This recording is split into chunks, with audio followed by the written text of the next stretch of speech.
Sarah Libby, who is the president of the Fidelity Charitable Gift Fund, the nation's largest donor-advised fund. So to introduce her panel, please welcome onto the stage, Sarah Libby.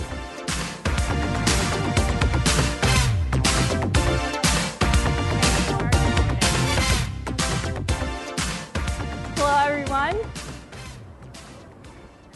It's really gratifying to be here today and have the opportunity to delve into this theme of philanthropy a little bit more. Certainly, we've had speakers all throughout this session talking about philanthropy, and Sir Richard spoke very eloquently about that and passionately about that yesterday, how he brings philanthropy into his personal life as well as understanding the benefits of engaging employees. So today with this session, I'd like to accomplish three things. One is allow you to hear from 4 different entrepreneurs who are at various stages of success about their philosophy about philanthropy. 2, I'd like to share with you some highlights of a recent research study that we fielded on entrepreneurs and giving.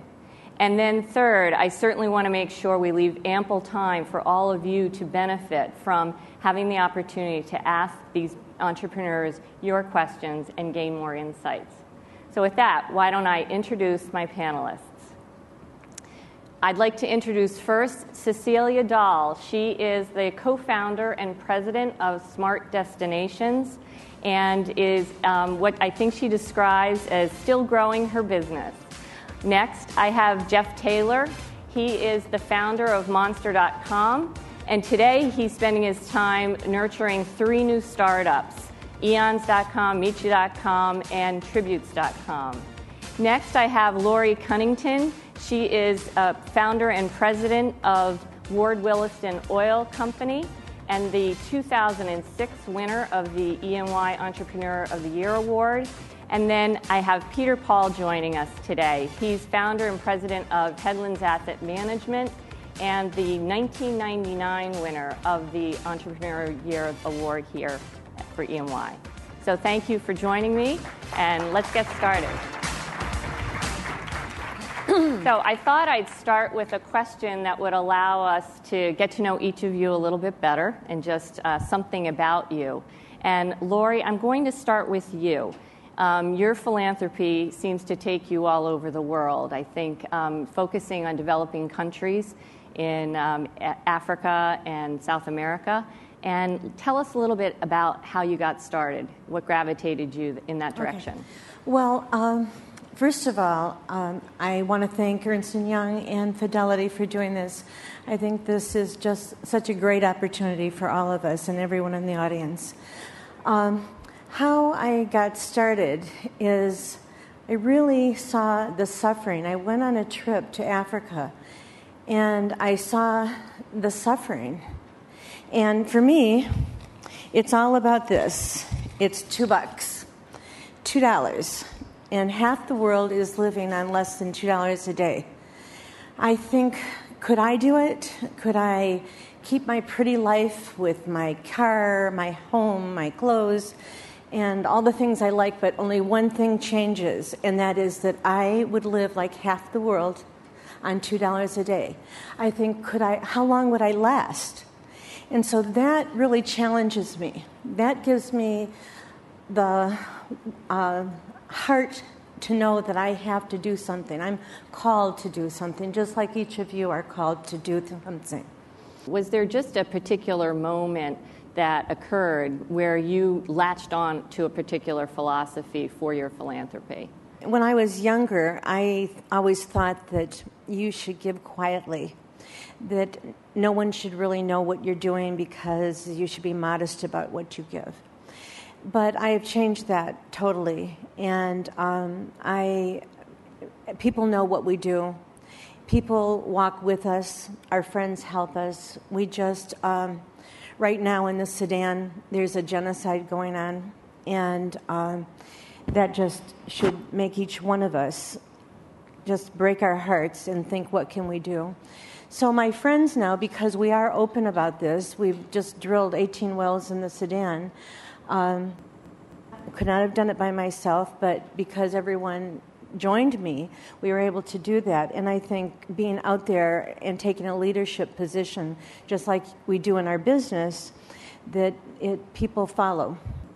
I'd like to ask you, Laurie, to talk a little bit about how, with your personal philanthropy, you actually manage it like a business. What are the principles that you bring to the table? Well, I think that, and I don't really use the word philanthropy too much.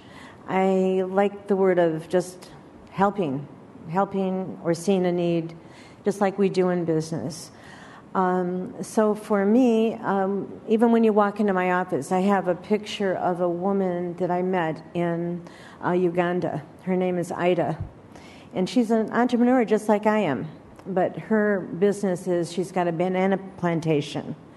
Now, her banana plantation is probably as big as this stage here, but it's hers. And with that, she can feed her children.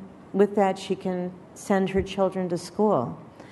So when people come in my office, they can see this picture, and she's a beautiful, big African lady, and so people always want to know, what is it? Who is that? Is that a relative or whatever?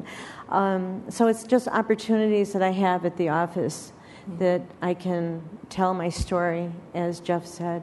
Mm-hmm. When the entrepreneurs say what advice they would give to people about how to get started or how to execute a philanthropic plan, loud and clear, follow where your heart leads you, and be personally involved. First of all, it's hard to make money, and it's hard to give money away properly. And so for my husband and I, what we have done is we take it like a business. We start at the beginning of the year, and we know exactly where we're going. We know how much we're going to be giving away. And so when we get odd calls of, can you support this, we are able to say, well, if you write a proposal to us, we'll review it. Now, we do that whether we are giving away, I think it can be done whether you're giving away $10,000 a year or you're giving away $1 million a year. Just to take it and start the principle of putting together your business type philosophy of giving. And it's worked very well for us. Mm-hmm. Mm-hmm. If you've taken the time to put together a mission statement or a philosophy around your philanthropy personally and for your company, then you have a foundation on which to respond to the inevitable requests that will come when you're very successful. What success have you guys had in getting corporations to tie together, maybe 10 or 20 of them, to try to go after a single cause? Have you guys tried anything like that? I'm in the oil business, and this year we all watched TV, and we saw, first of all, 11 men died. And then after that, we watched our oceans being polluted. And so at my company, we thought we could do something maybe to help the unemployed fishermen and the unemployed oil workers that were on the coast. So our people got together and we put Gulf for the Gulf. But what was really amazing to see was how our vendors, more than anything else, our vendors just got behind us and did some really remarkable things. As we wrap up here, I first of all would like to thank the panelists and thank all of you for your engagement. Lots of passion around this topic.